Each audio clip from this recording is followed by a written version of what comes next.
DreamWeavers StarTrax.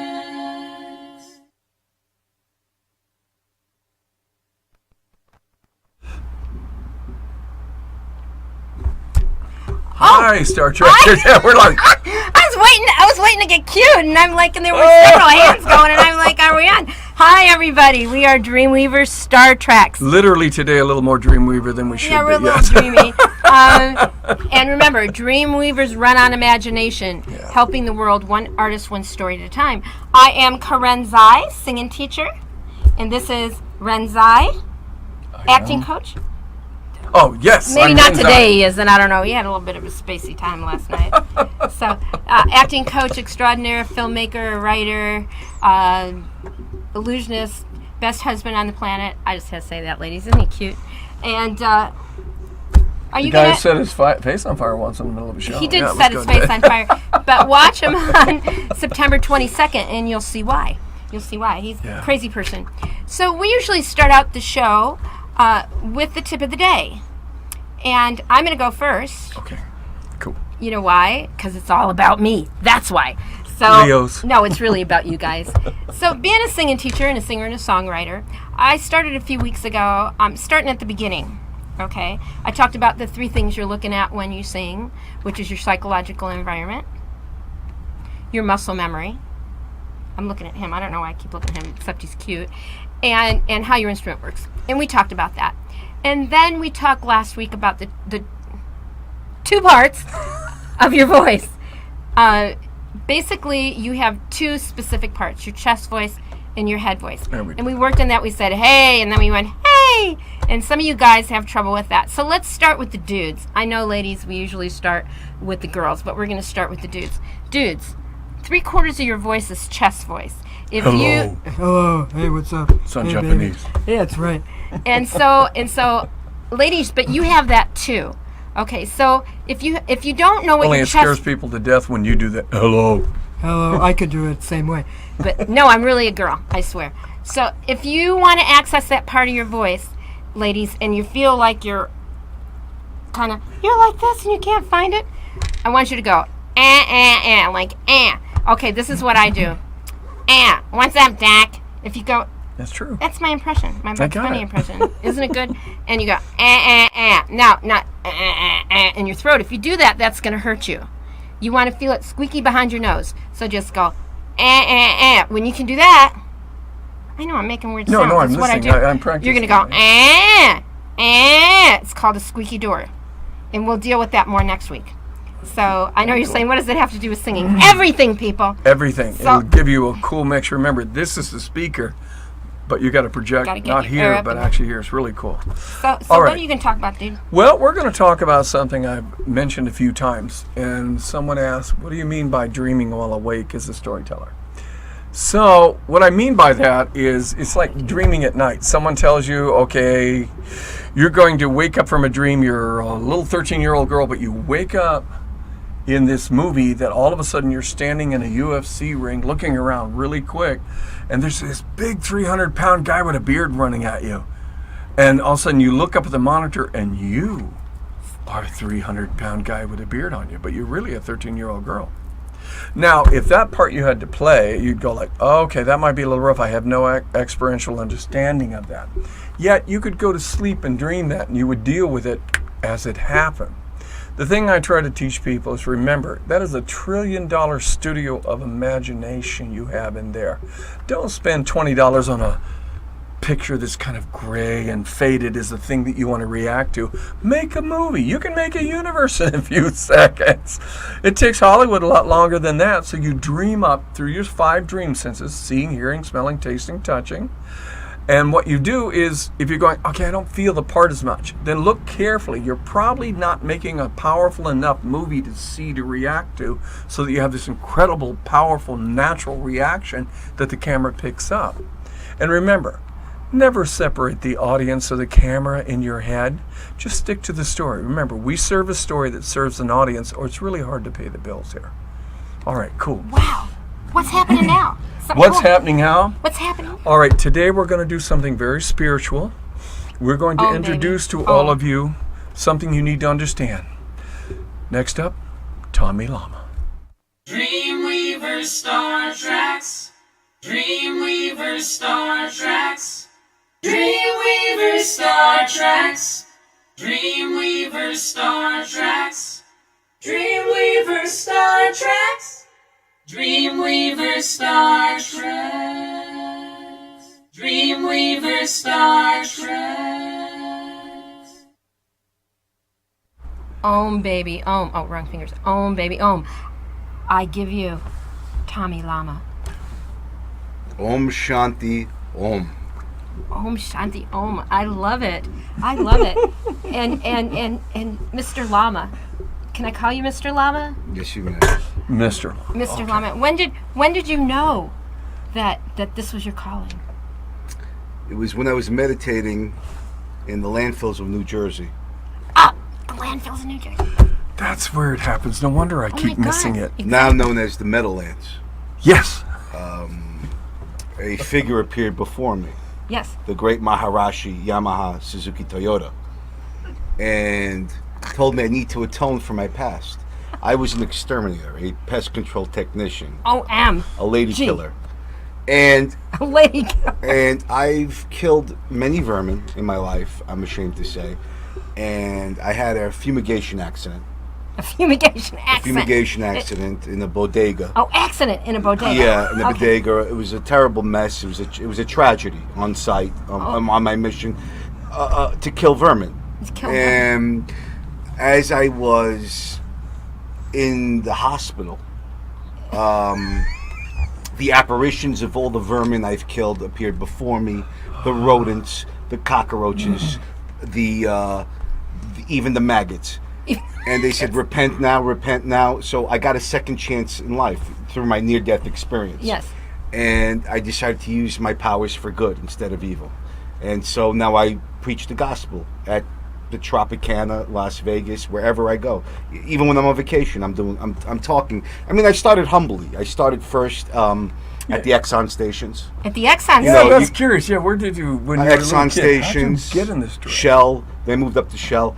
You know, Tony Robbins has got all the, the stadiums. Yeah. But I reach out to I go out to the people who can't afford. And where's that at? The gas station. The gas station. Oh, at the gas stations. I'm Everybody's sorry. got to show up sooner or later. That's true. And then I moved up slowly to the Motel 6 parking lot. You know, and then now, look, I'm at the Tropicana. And there in you Las have it. Vegas. There you have You know, it. through hard work and, I get my hands dirty. I mean, Vegas needs a lot of healing. It's a dirty city. It is dirty. All very, right. very dirty. As you can probably tell, Tommy Lama is quite the comedian. Tommy Savitt. Tommy Savitt, who is now Tommy Lama. Tommy The Lama. thing I want to get to real quick here is, let's back up a bit. How did you figure out, I like being funny, or what got you into that? For those who were sitting in the middle of a farm field somewhere going, I want to be a comedian in New York and LA and Las Vegas. Well, I was ignoring my calling. See, the calling was there, but I didn't heed it. I didn't think I could go into the masses and do healing comedy that I do now. So I went, I know there's going to be other segments, so I don't know if I should mesh. Yeah, we'll get. You see, I don't know if I should mesh. I want to respect the foundation. We want to be at one linear. You want to be at one linear. So Yes. with that question, put it this way. I'm going to cut out certain things because I know we're going to cover The it later. background, yeah. It was my brief stint in Paris Island. I wanted to be a judge advocate general for the Marines. Wow. Okay. And I would make the drill instructors laugh. Now that's saying something, Tom. I would Saying something. I would use vocabulary that was above their pay grade in my responses to them, and in a very whimsical manner, and because I'm very good with words. Yes, yes. You are. And I would make them laugh because I put absurdities together that would kind of make sense, but they were kind of malaprops and all types of word plays I would Right. do, and they would leave the squad and have to come back because I made them laugh. All right, don't you go away, because we're coming back. Tommy made him laugh. And Corinne's going to come back, and we're going to continue this journey. And a Exactly. hilarious journey it is. We'll see you in take 2. Nationalism breeds violence. We have to stop this blind fanaticism, this blind patriotism, this other football teams. DreamWeavers StarTrax. Oh my God, that is so funny. Football, really. That's your patriotism there. Yeah, it's important. It's important. Yeah. It's important to have love of country, love of yourself, and love of others, and that's what I do in my workshops and these shows. You know, I teach to feel that you are superior to everyone else. It works for a lot of candidates. I bet it works for a lot of candidates. Well, my clients, which I'm not allowed to tell. That's all right. We you. wouldn't want you to give away your secret. Yeah. So, Honorable Lama, I would like to talk about young Tony Sabat. Tommy Sabat. I keep saying. I know why him you Tony. say Tony, because I want to go Tony, buy. you want to buy boots. The I Tony want to buy Lama. boots. You want to get. I The Tony understand. Lama, I understand. that's right. I want to go buy some That's boots. how strong your affection is for me. It definitely. Exactly. So we want to talk about. Were you thrown out of school? I was a troublemaker. I did creative things. I'm just joking. I might throw understand. up. I You can- understand. No, listen. My power is very strong, and it creates this. It creates this effect. It did the ambiance. It's choking me Yeah, up. it's. I got to tone it down. That's why I keep the shades on. You know. Anyhow, I would be very creative in my disruptions in the classrooms. I would organize my teacher getting called into the office. I would devise a phone call to lure my teacher out into the office that it was an emergency phone call. And then, this is in the 80s, I believe, I dressed as Rambo. And I had school? these in You really school, did? and I would have these super soakers. You know, those super soaker Oh, water I know guns? him really well. Yeah. And I had the bandana, I had the paint, and then I would shoot up the class with water. They would laugh hysterically, and then I had a look out to the teacher's back on his way, and then I would jump out to the window into the bushes, and no one ratted me out because, once again, the popularity. Right. Oh my God. Now I was a reprieve. But these are the things I would constantly devise scenarios. You know, it's just my own sketch. I love it. So sketch comedy It was in sketch school. comedy in school, with a but super played soaker. for real. But played for real with a super Yeah. soaker. Okay. Yeah. I love it. I could see your future laid out in front of you. You know, as a llama helping people with a super soaker. I made those kids laugh. I bet, obviously so. Well, so we talked about in segment 1 about you being a boot camp, and I know later, and Ren's going to talk about that next segment with you about you going to law school. Mm-hmm. But you said to me on the break that your defining moment was by one of your drill instructors, because I said that wrong before. And what was that? He said, one day, one unfortunate woman's going to marry you and bear you a child. And during the next great war, while you're watching it on television, you know what you're going to say What? to your son? What? You could have been a Marine. You're a failure, Sabat. And one more thing, don't be a lawyer. Be a comedian. And that was what really made you That was decide. it. I embarked on the path of righteousness, You which embarked brought me here today. and I am so glad that he brought you here today because you are enlightening me. This is what I do. And I need to be, you can enlighten me so much that I had to choke up on the emotion of it. And it was amazing. It's your throat chakra. It was It's called reflux. my reflex throat chakra. Yeah, there you have it. I reflexed out the laugh. Negative energy. And I held it back. Yeah. Well, we're gonna look at another piece that you did, and I'm going to try to not choke up next time. Please. So control watch yourself. this, y'all.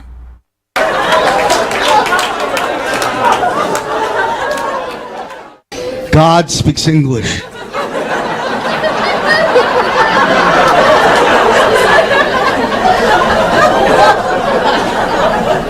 We know he does. That's the language the Bible's written in. DreamWeavers StarTrax.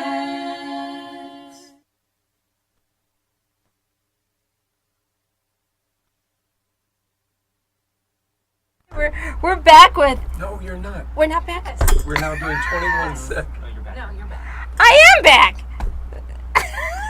It's a.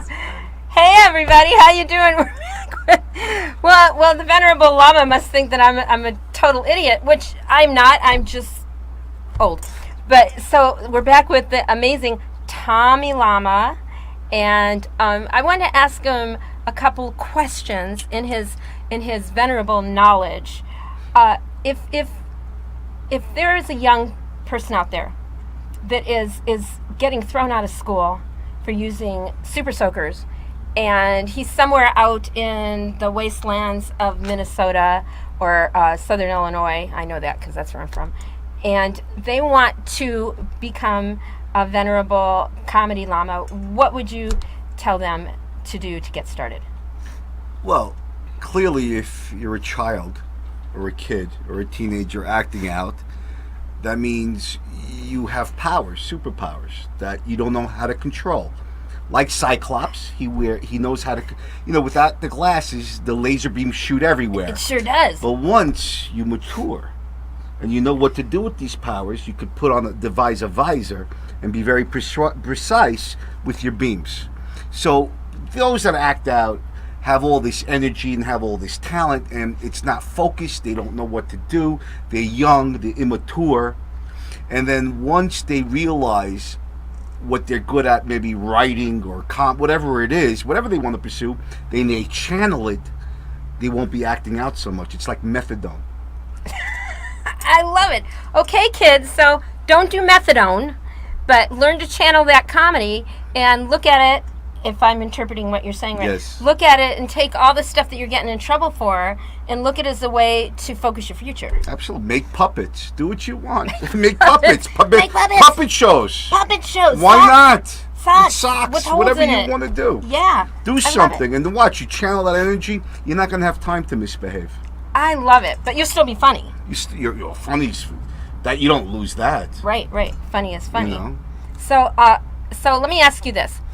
Being a voice teacher, okay, and I know you're in control of all your chakras, especially your throat Yes. chakra, not like me who choked a minute ago from the energy and the chi coming up and grabbing that. I was working on you in a subconscious level. Oh, that's what it was. So it wasn't my fault. No, I was working. This is the work I do. Right, I should have This is embraced. fifth dimension stuff I'm doing. Oh, God, so I'm going to embrace the choke next time. Yeah. I will do that. I just choked you enough. Oh, thank you. Yes, just exactly To let you enough. know you're alive. Yeah. Sometimes you need a little pain. Sometimes you do. Just to and- know you're living, Yeah, and I almost peed my pants, which would have been very entertaining for everybody here.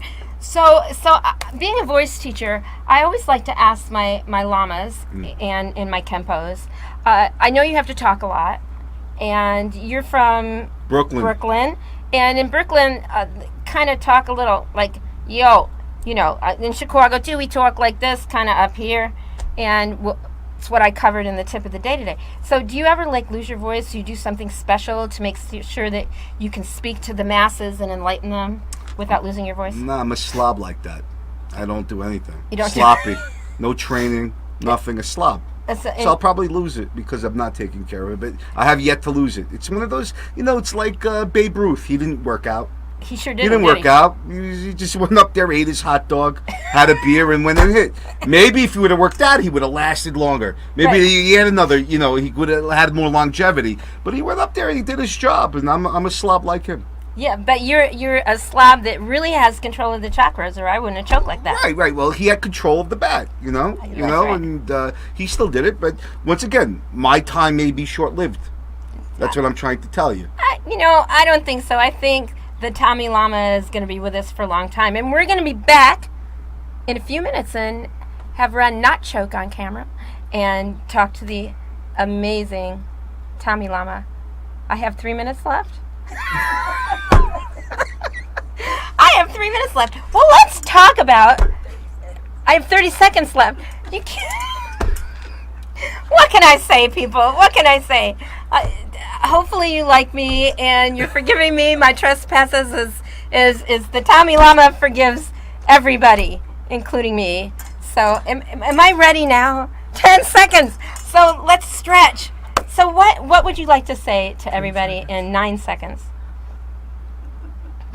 On the road of life, You may hit a few obstacles like bicyclists. The thing is to never look back. It's better to ask for forgiveness than filing a police report. And we will be back with Tommy Lama and Renzai. I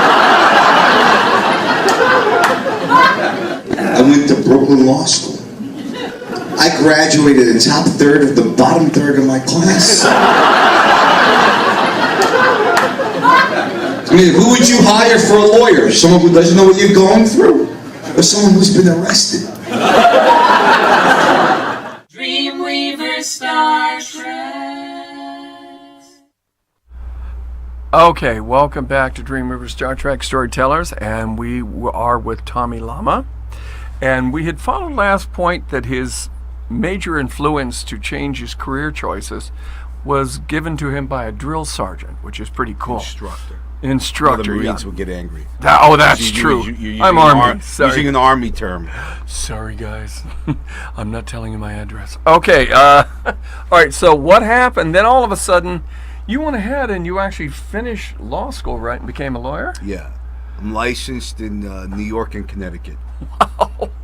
And as you can see, at that point, some of the stuff that you did, and the funny part, I love the part where you talk about, wouldn't you rather have someone who understands your plight, someone who's been arrested? That's hilarious.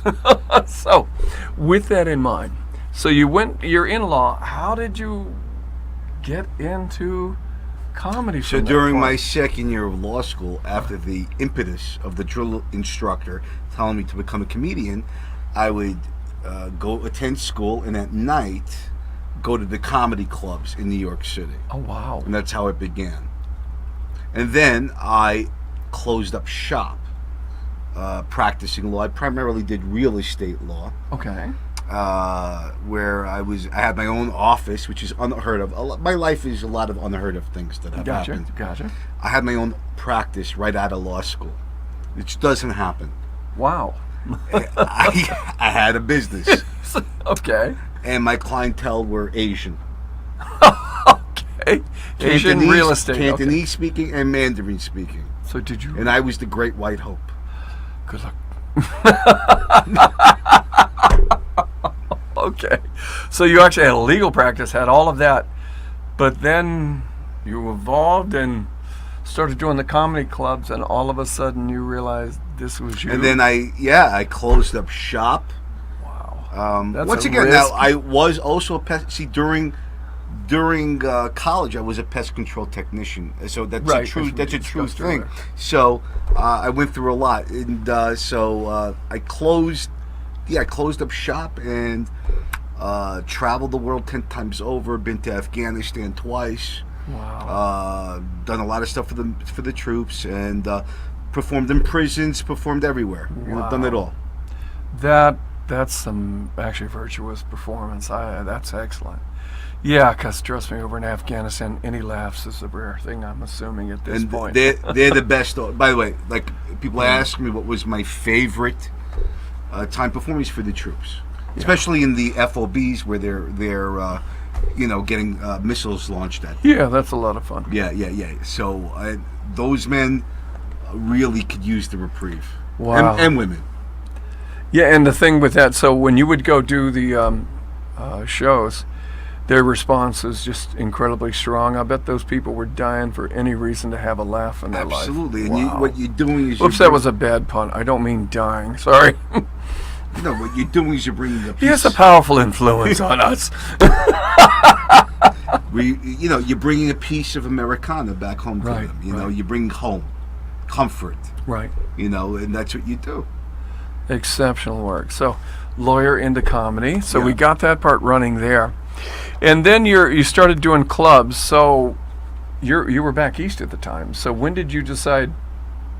You ended up in California, right? Yeah, I got representation. I sent out a video. I got called, and then that's the reason that's what brought me to L.A. Ah, okay. Los Angeles, and then I was doing the clubs. I was working on my act. I had a successful, few albums that was played on the radio a lot. So a lot of truck drivers know who I am. They come to see me. They can quote me verse. They can quote verses better than I can. Oh my God. All right. Well, we've got more coming up at the second part of Take 3. I want you to watch this really carefully. The manifestation of Tommy Lama. I understand struggle. My mother abandoned me when I was 30. My mother goes, "Hey, Tommy, you need to get a job." I said, "I have a job. I'm a stay-at-home child." And then she fired me. I then knew I needed to find a new way to support myself. So I decided to get married. We separated due to irreconcilable, whatever the woman's fault. So I joined a shelter for abused men called Hooters. But then began my spiritual awakening. I traveled the world through Google Earth. Now you may all rise and refer to me by the title that was given to me by the Maharashi, Yamaha Suzuki Toyota, the Tommy Lama. DreamWeavers StarTrax. Welcome back. And finally, this long life journey. And then you manifested as Tommy Lama. Mm-hmm. Okay. Now you're a person that brings up the spirits of everybody, raises them through their chakras. Right. Yeah. What I do is an interactive show Yeah. where I raise the dead. I do past life readings. I read your animal spirit. I do things. I'm known as a one-stop holistic shop. Okay, tell us more. We do exercises. We do sense memory exercises. We channel a lot of good energy to achieve a high level of unconsciousness, and I have a lot of weapons at my side. Whether it's the chime, whether it's a singing bowl, whether it's the cymbals. There's a lot of. I play with sound. I play with lights. I play with your senses. And I create an alternative reality. It is the temple of the Tommy Lama. And once you come into my door, you will discover problems you never thought you had. So if we don't have them, you at least get us. If you came centered, Okay, got it. I relieve you of that nonsense, of Excellent. your delusion. And I break you down and make you realize that you got a lot of So things. you increase my delusion. Or I create it for Yes. you. Because what do problems do? They make you forget problems that you... By creating new problems, you forget your old problems. I like that. Like, that's why I advocate gambling. You're in Las Vegas, you should gamble. Become addicted. I'll tell you why. When you're rock bottom, Yeah. your dog left you, it's not going to hurt so much as you have the filthy newspaper on your face with the odds. Yeah. And you have to pay your loan shark. The dog, you're not thinking about your dog anymore. Or the pain in your foot. That's true. You know? So, by creating a bigger problem, actually is the road to success. Ah. It is through pain that we know that we're alive. Okay. So you bring us pain. Yeah. Excellent. Make you get in touch with your pain. All right. And stay there. Because what happens when you're relieved? You get complacent. And that's a bad place to be. Wouldn't want to do that. Happiness is a trick. It's not good. No joy without pain. No pain, no No, happiness. because Okay. pain is what drives you to become better. You're- Without that drive, what is there to live for? You are the most advanced guru I have ever come across. I flip it. I flip it. It works. I flip the self-help movement on its head. It's Excellent. revolutionary, and that's why my competitors, they don't bring me up.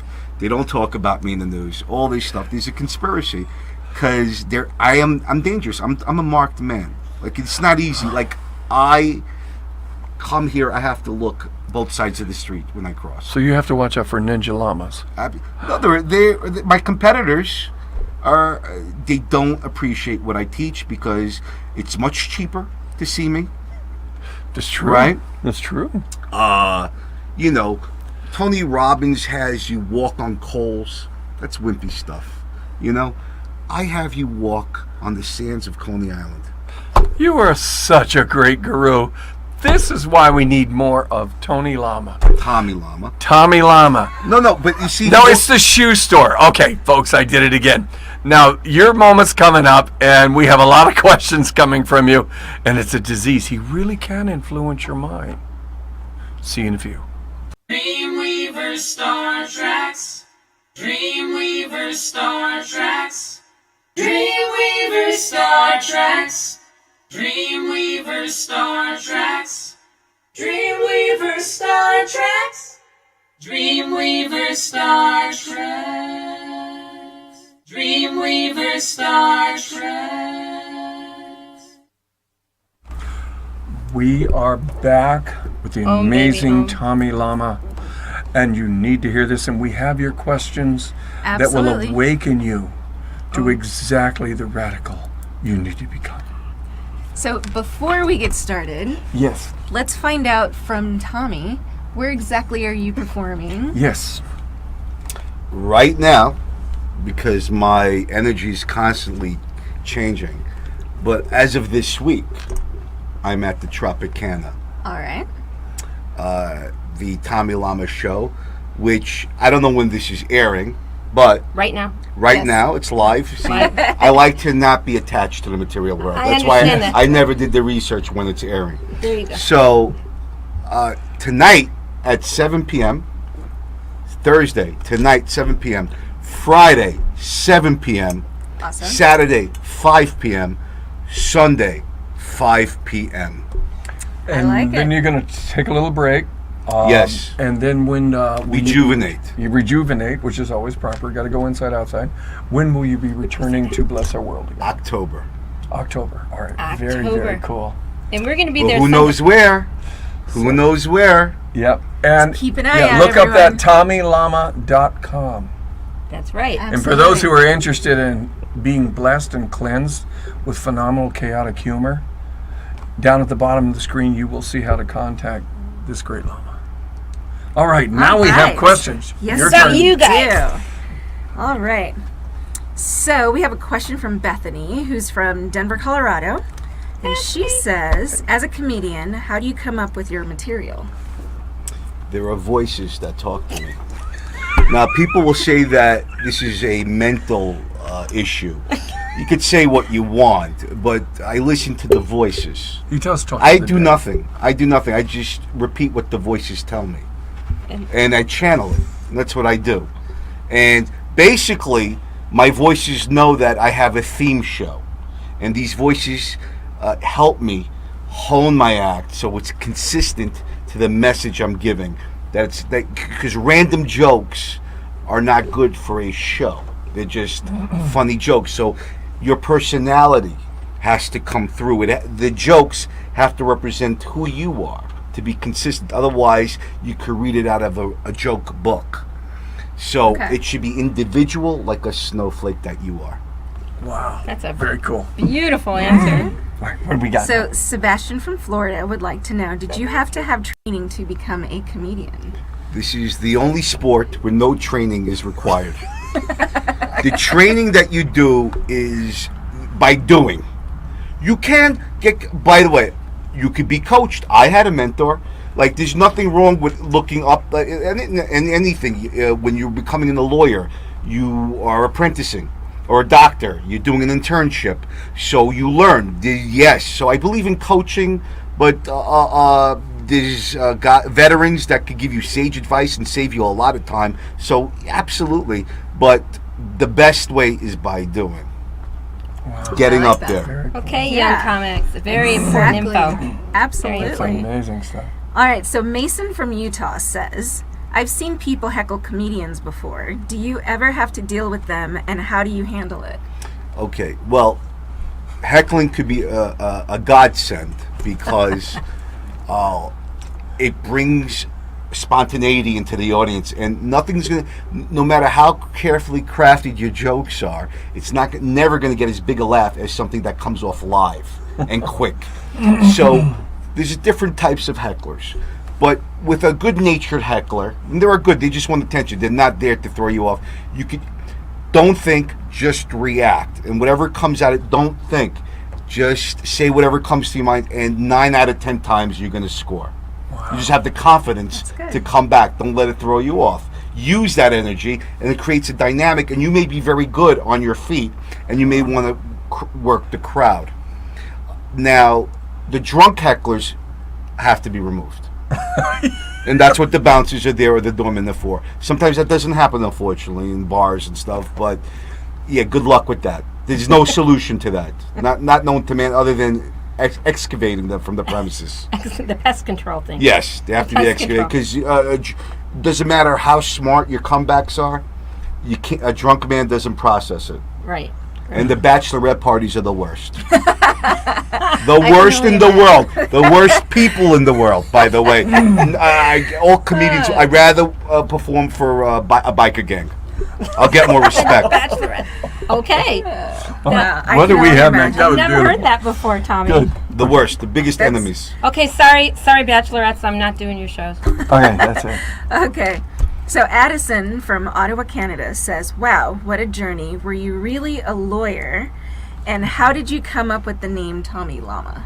Well, I could see how you don't believe I'm a lawyer, but I am really a lawyer. And because you sensed you have a hard time grasping that, I don't blame you, because I had a problem grasping that I'm a lawyer, and I realized I had no business being one. So you're not wrong. Your gut is right. I was misplaced. But I am truly a lawyer, licensed and good to go. But I didn't belong there. And instead of settling, when you settle, you lose. You got to gamble on yourself, and then you're living, and then you can make your dreams come true. Because by you playing it safe, you're dead. Now the second part was Tommy Lama, a club owner in Florida, suggested, what if you started talking about self-help with what you're doing, and then manifested the Tommy Lama. Well, you Gotcha. never So know you where see, the a information club owner is who going to took an come interest, from. a club owner who's seen the comedy, who's been in the business longer than me, gave me a suggestion, and I ran with it. So And listen that's to so your much fun. drill sergeants and your club owners. You never your know drill where it leads. instructors. Drill instructors, sorry. Don't right. blame me. Go ahead, keep going. I'm sorry. All right. That's cool. Let's see. Charity from New Hampshire says, "As a comedian, do you have to have an agent to book your gigs for you?" No, not at all. Not at all. And actually, you got to be careful with the. Not all, because someone's an agent doesn't mean they're good. I know I've had agents who they would get a phone call from a cruise ship line, and it was for $3,000, and they dropped the ball and didn't follow up. So if you want a good, if you go an agent wise, it's great to have but you really know who you have to impress, your fellow comedian peers. They will get you most of your work. So agents, let them come, let them go. If they're useful, irrelevant, So they will come to you. If you start becoming successful, they will come to you like flies. So networking, if they're like, wow, this kid's Yeah. good, and all of a sudden, Your wow. comics are your fellow comedians are your biggest help, the biggest employee. They're number one. And this all started from a That's good to super know. soaker in a classroom, and he jumped out the window Exactly. to hide. Well, and we've heard about that networking across the board. Whether you're a dancer, you're a Networking, singer, yeah. you're a Networking. musician, you're a comic, you're an actor. It's like, someone says, "Do you know anybody that can?" And I recommend contests. I've done a lot of contests. Competitions are a great way to network and showcase your act. So I lived by that. I didn't even know. So there's a That's a lot good of idea. contests. And Yeah, networking, other comedians, bookers. Wow. And there's a contest. There's always contests going on. Wow, okay. But after you get get your legs under you first. Right, yeah, before you step in Yeah, the no. competition. You don't want to be seen right away. Big mistake, and you're going to regret it. You're going to think you're good, but a year later you're going to go, "Oh my God, I'm so ashamed I put that out there." Important, very important. Or do we have time for one more? One quick. Maybe one really quick one. Okay, so Xavier from Duluth, Minnesota says, "How did your family respond to your choice of becoming a comedian?" Not good. He was a lawyer. I- He was a lawyer. It was total disappointment. Total disappointment. Here's a lawyer who's now going to do the nightlife and travel, live out of his suitcase, hotel to hotel. A man with no name, A vagabond, no roots, no family. It was No guaranteed paycheck. I was ashamed. I was a stigma in the family. That was Yeah. funny. So you were the black sheep. All right. Oh, for sure. So, That's folks, awesome. that is wonderful. Please look up TonyLama.com. Tommy. Lama. Shoot this man. What is Okay, it? Tommy I'm Lama. sorry, Tommy. You Yes. started this. TommyLama.com. Yes. And we will see you next week. And next week we have one hilarious little funny actor called Zachariah Waller. Yep. And as always, thank you for your questions. Thank you. See you soon. And we'll see you next week. See you next week, y'all. Thank you, Tom. DreamWeavers StarTrax.